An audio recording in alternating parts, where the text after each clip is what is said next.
Well, hello, folks. This is Kevin Darty from Illinois Agriculture in the Classroom, and we are really excited today to be joined by one of our favorite authors and one of yours, Patty Toht, who is the author of the book Pick a Pine Tree. Pick a Pine Tree, and it is just that time of year, Patty. Let's It talk a is. little bit about your pine tree book and where the inspiration came from, and a little bit about the book.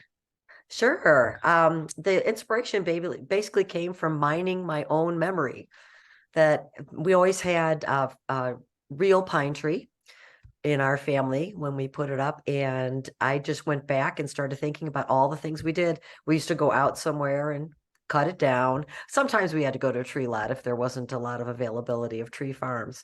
And then just following the decorating process. And it started as a very small poem and then just kept growing and growing. And finally, I thought, hey, this is kind of a book. And so we did put it together as a book, and luckily, a publishing company picked it up. Now, as an Illinois author, where did you grow up, and then where did you spend your Illinois time? I grew up in the suburbs of Chicago, so straight west in Wheaton. And I grew up in Glen Ellen, but then when I married, we moved to Wheaton. So, we moved really far away, one whole suburb. And I was raised in a very big family. So we had 7 kids and mom and dad. And we also had a lot of cousins and things like that. So we did a lot of family time. And I think Christmas was probably the favorite holiday of all the kids. And so we did a lot of traditions in our family. Well, and in Illinois, there are over 270 Christmas tree farms where you can go out and pick. However, there all are also lots, like you said in the book. The book Pick a Pine Tree. You pick a pine tree from the lot where Right. people bring trees in. Oregon, North Carolina, Michigan, Pennsylvania, and Wisconsin are the leading tree growing states. So in Illinois, we do get a lot of Michigan and Wisconsin pine trees as well. Now you Right. have moved. You've moved for a slightly warmer climate, and tell us a little bit about Christmas where you're at now. We are in California. We're on the Central Coast. So a little different. We still do get cold. So at night, it can get down in the 30s or even the 20s here. But there's a 30-degree temperature swing between night and daytime. So that means we get up into the 50s or the 60s during the day.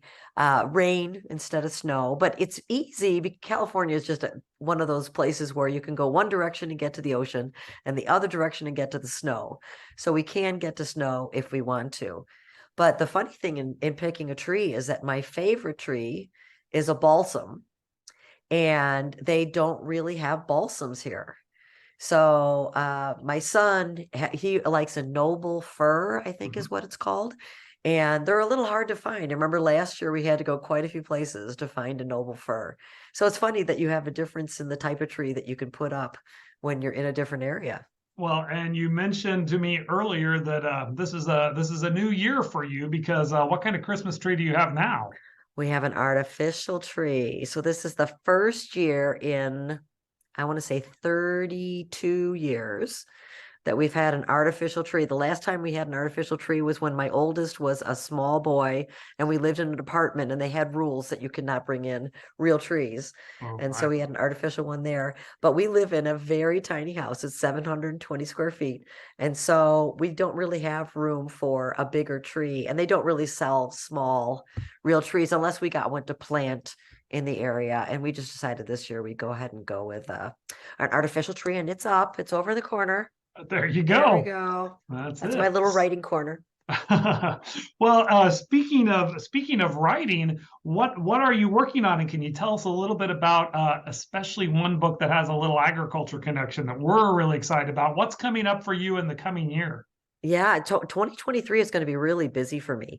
So what happened with the COVID lockdowns in the supply chain is that several of my books got pushed back to 2023. So I actually have 3 that will come out in the United States this year. So Together with You is the celebration of a grandparent and a grandchild through the 4 seasons. And Pick a Perfect Egg is my little agriculture tie-in. And that goes with the other Pick a books, Pick a Pine Tree and Pick a Pumpkin. And it's basically about turning a lovely little white egg into a great Easter egg. Goes through the dyeing process and the decorating process, and it ends with an Easter egg hunt. And then in September, I'll have those will come out Valentine's Day. They both are released in the United States. And then in September, I'll have another one called Taxi Go, which is kind of like a red light, green light game with a taxi as it's going through town. Very cool. Very cool. Yeah. So as we circle back to pine trees, though, you had quite an adventurous life. In addition to Wheaton and Glen Ellen, there might be some overseas international influence to this as well. You want to share a little bit of that? Sure. We lived in England for 4 years. My husband was an animator and ended up with a television show over in England. So we moved over there. And it's funny that the holidays, things are just a little different. And I know one of the things has nothing to do with the tree, that when we wanted to have a turkey for Thanksgiving or Christmas, we found out that it was difficult to get turkeys at certain times of the year. And they always said to get a French turkey because French turkeys are grain fed and British turkeys were fed with fish meal. So there's a difference in taste. So strange. But the Christmas tree, we always got our Christmas tree through my son's school because that was one of their fundraisers. And they would come and drop it off in your backyard, all in the netting. And you didn't really know what it was going to look like until you cut off the netting.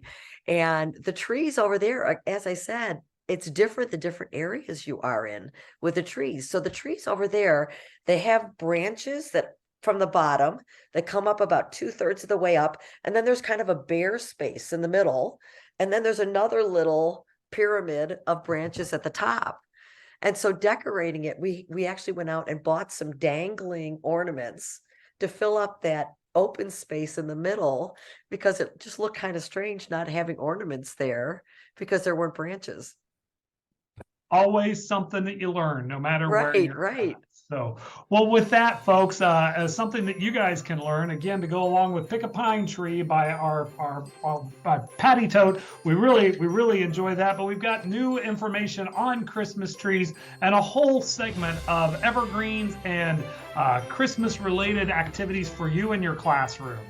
Thanks again to Patty Toht for joining us. We really appreciate it. And we wish you all a great holiday season. Thanks again. Yes. Happy holidays, everybody.